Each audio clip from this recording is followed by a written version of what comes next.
말씀 제목은 성령을 따라 행하라입니다. 지난 주일에 우리는 내 안에 계시는 성령님에 대한 말씀을 나누었습니다. 내 안에 계신 성령님을 늘 인정해 드리며 함께 동행하는 삶을 살고 계십니까?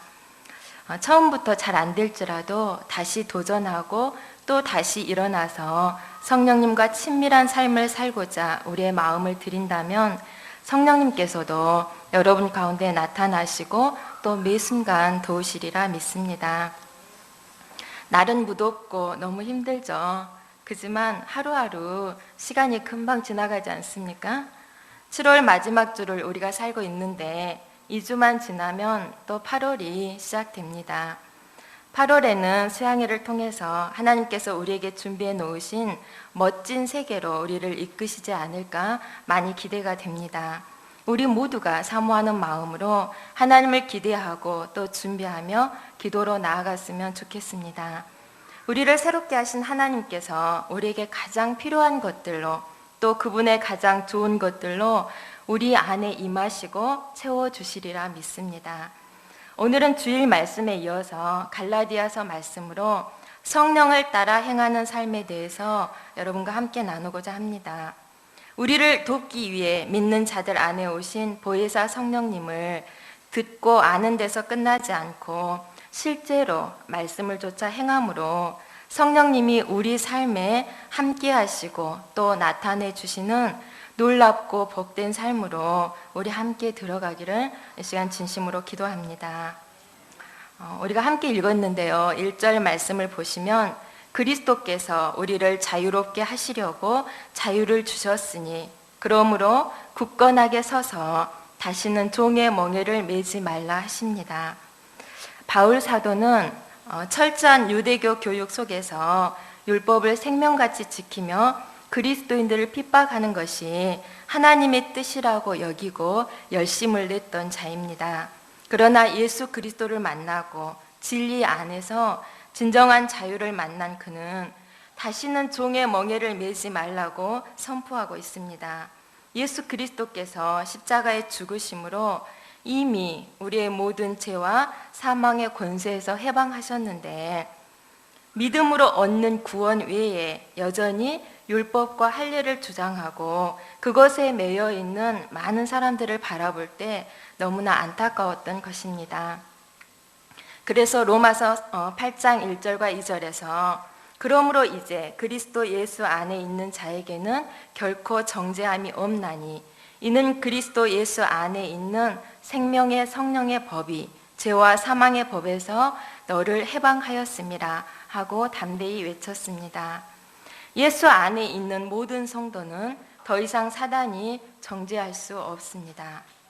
율법으로부터도 완전히 해방된 참 자유자이기 때문입니다. 우리가 그 사실을 알고 주장할 때 사단이 결코 우리를 건들 수 없습니다.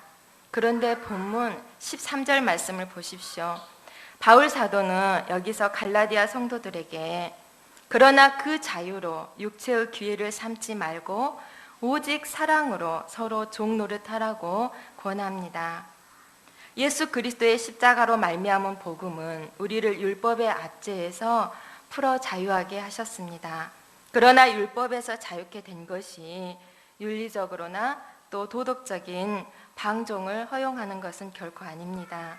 하나님의 법도를 어기고 인간의 뜻대로 살려고 할 때는 우리 안에 비극과 불행만이 따라옵니다.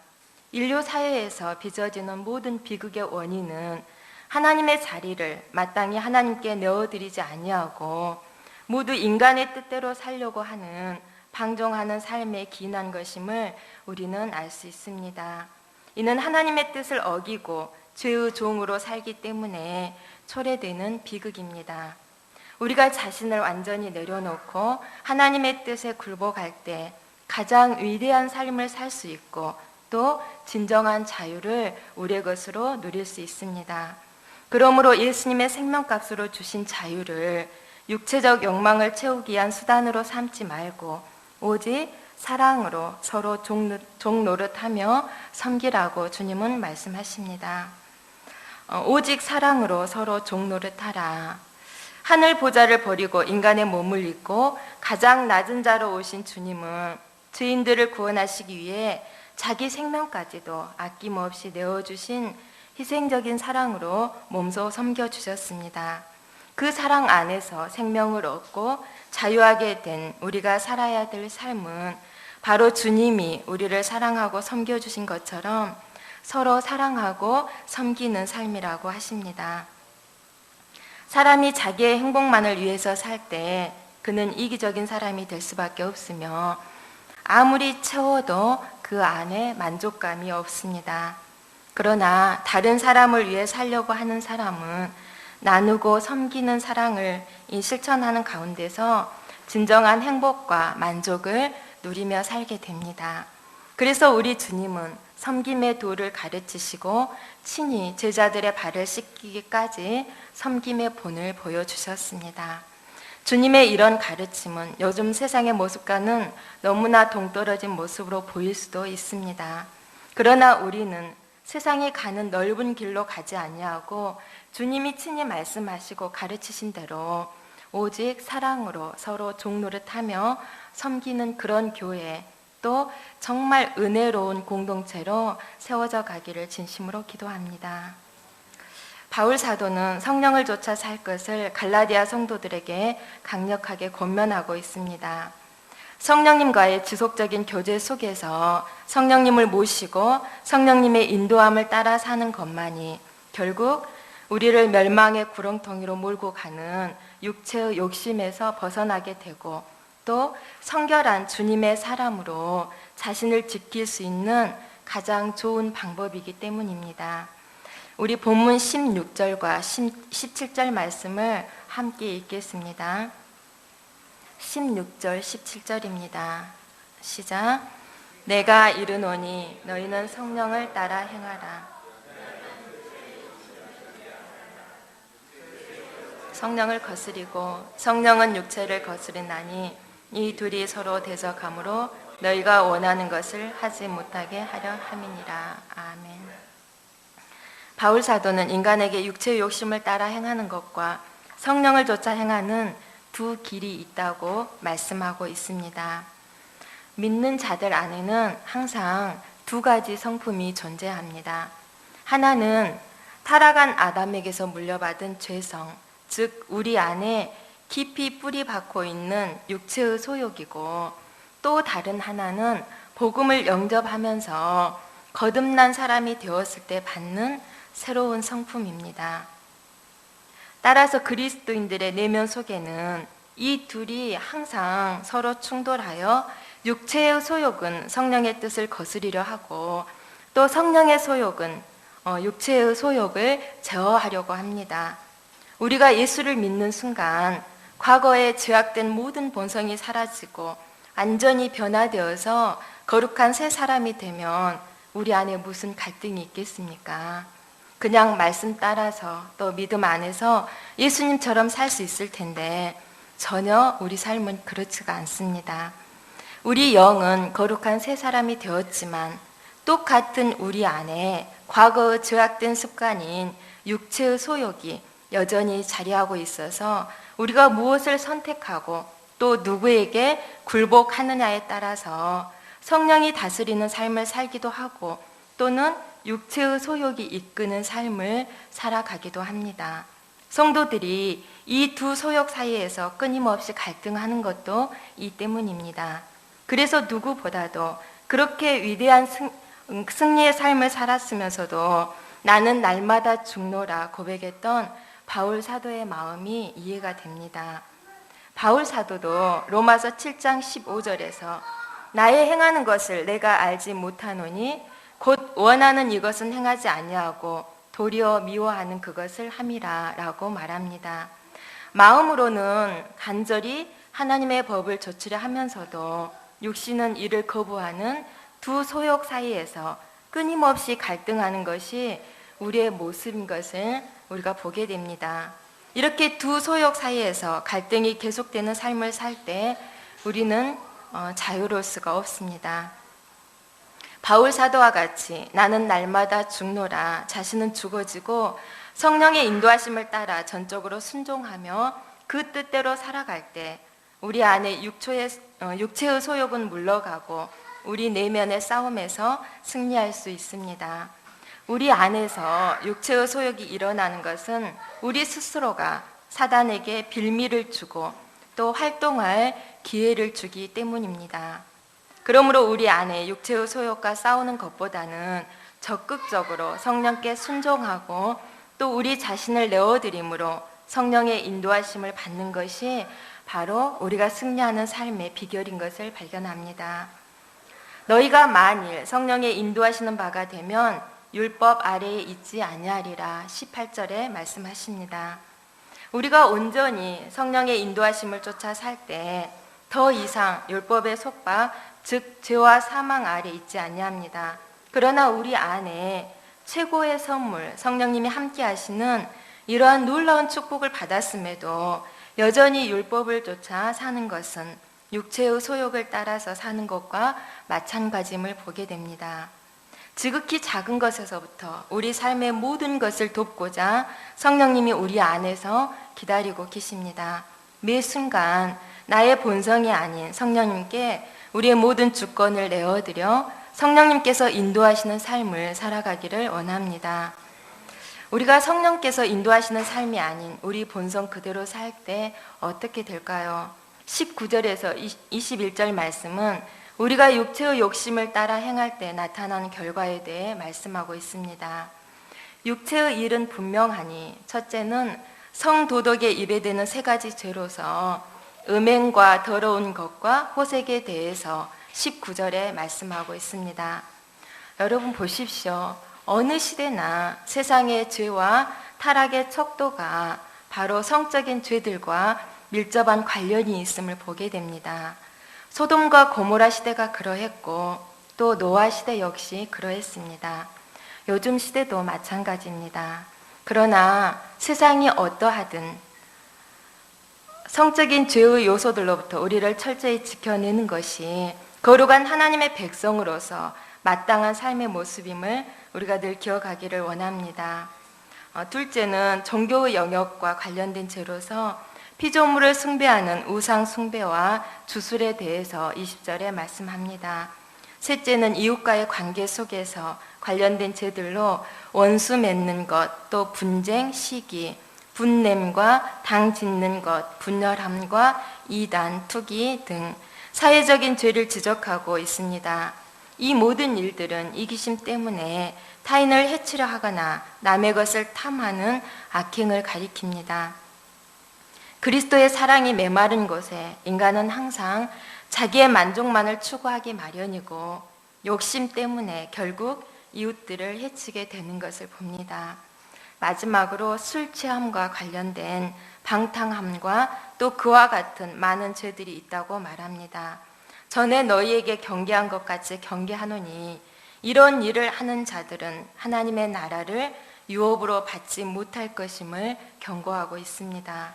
육체의 일, 곧 하나님의 선하신 뜻과는 달리 죄악된 육체의 본성을 쫓는 자들은 하나님 나라를 받지 못할 뿐만 아니라 도리어 심판을 받게 될 것입니다.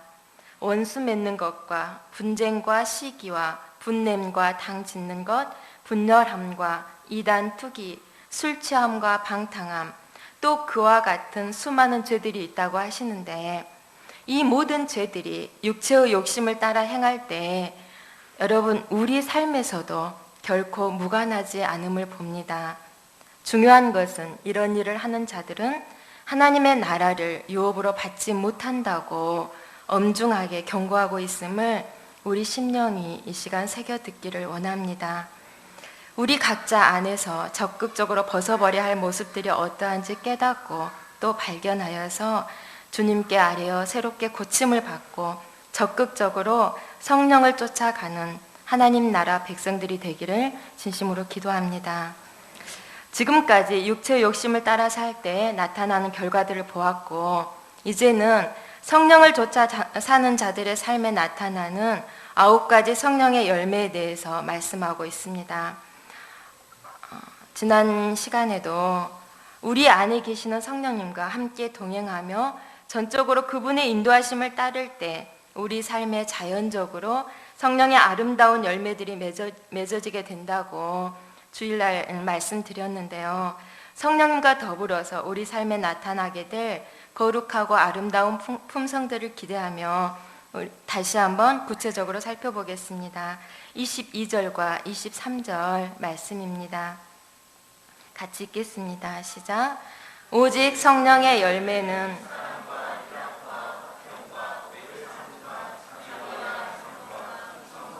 온유와 절제니 이 같은 것을 금지할 법이 없느니라. 아멘.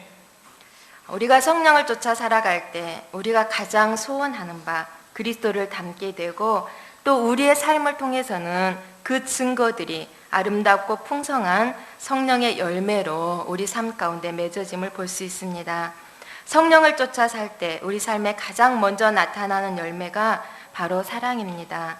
성령의 나머지 열매들도 모두 이 사랑을 바탕으로 맺어지는 것을 볼 수 있습니다.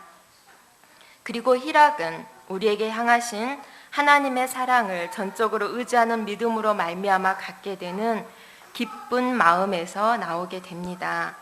빌립보서 4장 4절에서 주 안에서 항상 기뻐하라. 내가 다시 말하노니 기뻐하라 하십니다.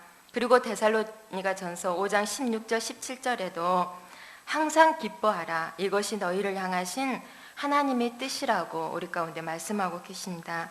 우리 자신과 상황 속에서는 여러분 항상 기뻐하실 수 있으세요?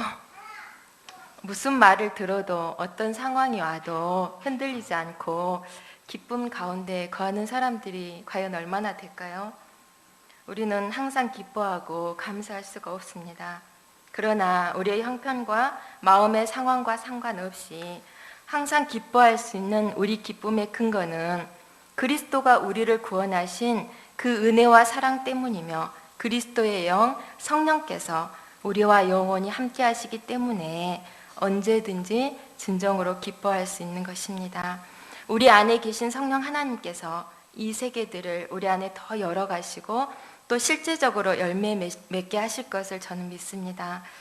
하나님이 주시는 희락의 영, 기쁨이 그 진정한 기쁨이 하나님으로부터 오는 그 기쁨이 우리 삶 가운데 가득 풀어지기를 기도합니다. 또한 그동안 정말 많은 어려움들을 겪고 또 아픔 가운데 있었던 우리 각 심령들을 하나님께서 위로하시고 우리 교회 가운데 정말 주님이 주시는 그 기쁨의 영들이 가득 흘러 넘치기를 저는 소원하고 또 기도하고 있습니다. 어제 상섭 전도사님도 가시고 늦게까지 남아서 말씀을 준비하고 있었어요. 밤 늦게까지 있는데 이제 거의 마무리 단계에서 집에 가려고 저장한다는 게 한번 누르면 되는데 그 저장을 잘못해가지고 종일 썼던 그 메시지 내용들이 한순간에 사라져 버렸어요. 더위와 종일 씨름하며 자리를 지키며 준비했던 내용들이 너무도 허망하게 한순간에 다 없어져 버렸습니다. 당해보신 분들은 아실 거예요. 저는 이런 일이 종종 있기 때문에 집에서 제가 컴퓨터를 만지고 있으면 에스라가 늘 중간중간에 엄마 저장하고 하세요 하고 꼭 확인을 해요. 그렇게 챙겨주는데 어제는 종일 날도 덥고 깜빡했던 것 같아요. 머리가 하얘지고 아무런 생각도 나지 않고 밤에 가서 다시 또 하려고 하니까 참 암담했어요. 멍하니 엄두가 나지 않았는데 근데 그 상황 속에서 내 안에 계신 성령께서 기뻐하라는 말씀을 계속 생각나게 하시는 거예요. 주 안에서 항상 기뻐하라. 너의 상황 때문이 아니라 내 안에서 내가 너와 함께 하자니. 희락은 우리에게 향하신 하나님의 사랑을 전적으로 의지하는 믿음으로 말미암아 갖게 되는 기쁜 마음에서 나옵니다 하고 제가 낮에 썼었거든요. 근데 그 말씀이 그대로 생각이 나는 거예요. 그러면서 이전에 썼던 이 부분이 계속 떠오르면서 말씀을 내 안에 성령 하나님께서 다시금 조명해 주시는 거예요. 내가 증거하고자 하는 이 말씀들이 살아있고 또 우리 안에 실제로 우리 삶 속에서 이 말씀들이 우리의 것이 된다는 그 실제인 것을 드러내 주셨습니다. 내가 말로만 선포하는 게 아니라 하나님의 진리가 내 안에서부터 살아 역사하는 실제가 되도록 성령께서 내 삶의 모든 것을 통해서 일하고 계심을 제가 느낄 수가 있었습니다. 그렇습니다. 무지 난감하고 힘들긴 하지만 성령님께서 내 안에 계셔서 나를 도우시는데 뭐가 문제가 되겠습니까? 말씀을 주시는 분도 감당하게 하시는 분도 성령 하나님이심을 전 다시 고백했습니다. 그러면서 성령님에 관한 말씀을 준비하면서도 전적으로 그분을 의지하는 것이 이렇게 안 되는 제 자신의 모습을 보게 되었습니다. 그러나 소망인 것은 이렇게 실수투성이 내 삶 속에서 성령님이 나타나시고 일하고 계신다는 것입니다.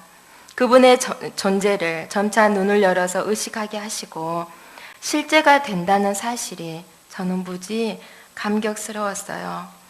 그지만 또 집에 가서 고통하는 거는 또 다시 치러야 되잖아요. 그지만 성령 하나님이 내 곁에서 함께하고 계신다는 거, 그리고 제가 그 성령 하나님께 눈을 열어서 의식하게 하시고 의지하게 하시고 붙들게 하시고 점차 나와 함께 계시는 그분을 인정하고 함께 살아간다는 것 자체가 참 기뻤습니다. 우리 모두 안에, 어찌 저뿐이겠습니까? 우리 모두 안에 성령님께서 이미 일하고 계신다고 믿습니다. 우리 모두의 삶 가운데 더 나타나시고 더 충만하게 일하시는 성령님의 실제적인 역사를 저는 기대하고 기대합니다. 살아계신 성령님, 우리 안에서 함께 하시며 우리를 위해 일하시는 성령님을 이 시간도 찬양합니다. 하나님이 주시는 희락의 영, 기쁨이 우리 삶 가운데 가득 풀어지기를 기도합니다.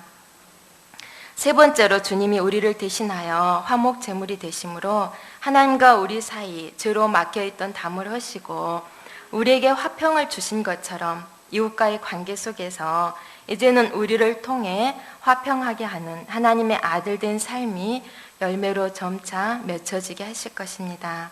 네 번째로는 하나님의 성품 중 하나로 소개되는 오래 참음, 그리고 남에 대하여 인자하고 관대한 태도를 갖는 자비, 또 더 나아가 적극적으로 이웃에게 선을 베푸는 양선, 그리고 신실하고 믿음직스러운 충성의 열매를, 그리고 그리스도의 성품을 대표하는 온유, 또 마지막으로 절제의 열매들이 우리 삶의 열매로 나타나게 될 것입니다. 이는 성령을 쫓아 사는 자들이 성령으로 말미암아 맺게 되는 삶의 아름다운 열매입니다. 누가복음 6장 44절에 나무는 그 열매를 보고 안다고 하였습니다. 가시나무에서 포도를 딸 수 없으며 또 엉겅퀴에서 무화과를 딸 수 없듯이 열매는 곧 그 사람의 행위대로 나타나게 됩니다. 그래서 열매는 그 사람을 판단하는 척도가 됩니다. 우리가 말로는 성령을 쫓는다고 하면서 우리의 삶 속에서 성령의 열매가 없다면 우리 삶을 근본적으로 다시 돌아보아야 할 것입니다. 나는 무엇을 쫓아 살아가고 있는가? 나는 육의 열매를 맺고 있는지, 아니면 하나님께서 정말 기뻐하시는 성령의 열매를 맺고 살아가고 있는지 우리 자신을 점검하며 다시 일어나기를 원합니다. 성령을 쫓아 사는 자는 그 삶 속에 나타나는 성령의 열매들을 보고 알 수 있습니다. 앞에서도 말씀드렸다시피 9가지 성령의 열매는 우리의 노력이나 수고로 맺어질 수 있는 열매가 아니라 성령을 통하여서 주와 연합될 때 우리의 삶 속에 나타나는 그리스도의 품성들인 것을 늘 기억할 수 있기를 원합니다.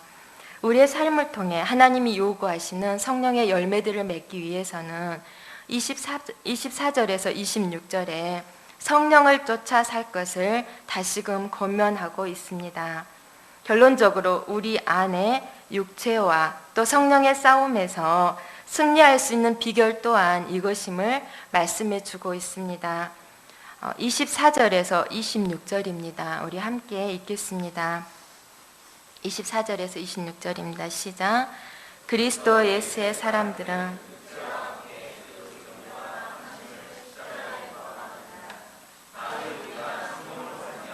또한 성령으로 행할지니 헛된 영광을 구하여 서로 노엽게 하거나 서로 투기하지 말지니라.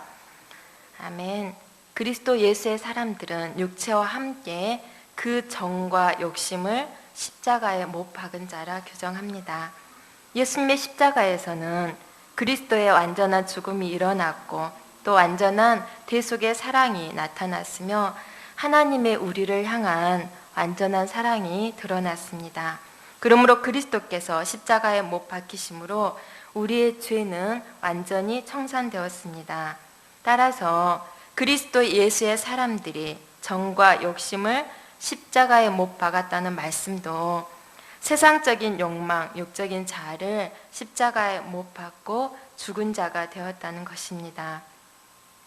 우리 마음에 계신 그리스도의 영 성령께서 우리 마음의 중심을 왕자를 온전히 취하시도록 우리 자신을 완전히 내어드린 자라 할 수 있습니다. 그러므로 이제는 내가 사는 것이 아니요 내 안에 그리스도께서 사신 것이니 성령의 인도함을 따라 성령으로 행하여야 된다고 말씀하십니다. 만일 우리가 성령으로 살면 또한 성령으로 행할지니 모든 믿는 자들은 그들 안에 성령님이 내주에 계신다고 하셨죠. 그리고 그들이 성령 충만을 받았다면 또 위로부터 오는 능력도 받았습니다. 이 진리는 우리가 어떻게 느끼든지 실제입니다. 성경은 고린도후서 5장 7절에 이는 우리가 믿음으로 행하고 보는 것으로 행하지 아니함이로라고 말합니다. 우리는 우리의 감각이 무슨 말을 하든지 상관없이 하나님이 말씀하시는 것을 믿어야 됩니다. 우리가 우리 속에 계신 크신 분을 의지하고 믿음으로 말씀 위에서 행동할 때 우리 삶 속에 하나님의 말씀의 능력이 실제로 나타나게 됨을 우리는 경험하게 될 것입니다. 우리의 감각은 우리가 그리스도인으로서 삶을 사는데 도움도 주지 않습니다. 감각뿐만 아니라 느낌도 또한 육체의 소리이기에 십자가에 못 박고 내놓아야 할 것입니다. 만일 여러분이 자신의 느낌에 의해서 살아가고 있다면 이것 또한 육신에 의해 지배를 받고 있는 것이기 때문입니다. 성경은 우리가 육신을 십자가에 못 박아야 한다고 말하고 있습니다. 육신이 십자가에 못 박힌다면 우리의 육신으로부터 나오는 소리 또한 십자가에 매 순간 못 박아야 합니다. 여러분, 육신의 소리들이 우리를 얼마나 힘을 빼고 또 하나님으로부터 멀어지게 하는지 여기 있는 모든 분들이 다 체험해 보셨을 것입니다. 누군가와 전화 통화를 하면서 또는 서로 간에 대화 속에서 우리 영이 상심하고 낙심하게 된다면 그것은 분명 하나님이 기뻐하시지 않는 육신의 소리임이 분명합니다. 우리 마음을 힘들게 하는데도 계속 그 말을 붙들고 묵상한다면 우리는 얼마 못 가서 사단의 밥이 되고 맙니다. 우리의 생각 속에서 사단에게 그 잘못된 말들을 우리 자신에게 허용함으로 사단이 우리 안에 역사할 수 있는 기회를 주게 되는 것입니다. 그래서 계속되는 오해를 낳고 또 어떤 사람은 우울한 감정에 사로잡히기도 하고 상처를 주고 상처를 입으며 누군가를 미워하게 되고 우리의 삶이 수많은 죄에 빠지게 되는 것을 봅니다. 남의 말이 아니라 실은 우리 모두의 경험한 것들이잖아요. 또 그렇게 많이 살고 있고 그러므로 믿는 우리 성도들은 서로 간에 믿음의 대화를 해야 하마니 성령님이 우리의 관계 속에서 역사하셔서 우리의 영이 더 활성화되고 힘을 얻게 하는 것임을 우린 갈수록 더 경험하게 됩니다. 저희 부부도 요즘 서로 대화할 때마다 너무나 많이 경험하게 되는 일이라 서로의 영 안에서 먼저 느끼게 되는 것 같아요. 누군가로부터 들은 육신의 소리를 전달하거나 또 이야기하다 보면 우리 마음에 평강이 없어지고 힘을 잃게 되기에 빨리 내려놓고 믿음의 말로 바꾸고 하나님께로 시선을 돌립니다. 우리 자신을 죽은 자로 내려놓고 하나님이 말씀하신 믿음의 말로 바꿀 때 성령께서 우리의 관계 속에서 일하시며 우리의 마음 가운데 그분의 평강으로 또 믿음으로 채워주시는 것을 저희는 매번 경험합니다. 육신의 소리는 때로는 우리를 위하는 것 같고 세워주는 것 같아도 결국 사단이 역사하기 때문에 우리의 삶에 열매가 없습니다. 우리가 말씀을 따라 믿음의 말을 할 때 어둠의 세력은 사라지고 성령이 역사함을 늘 기억하시기를 바랍니다. 우리 말에 얼마나 능력이 있는지 아시죠? 내 말이 내 귀에 들리는 대로 행하리라 하나님께서 말씀하셨습니다. 성령을 쫓아 사는 성령의 사람은 어떤 순간에도 살아계신 하나님의 말씀, 믿음의 말을 선포하는 사람입니다. 우리가 평상시 하는 말들만 제대로 살피고 바꾸어도 우리 삶은 많은 부분에서 달라지리라 믿습니다.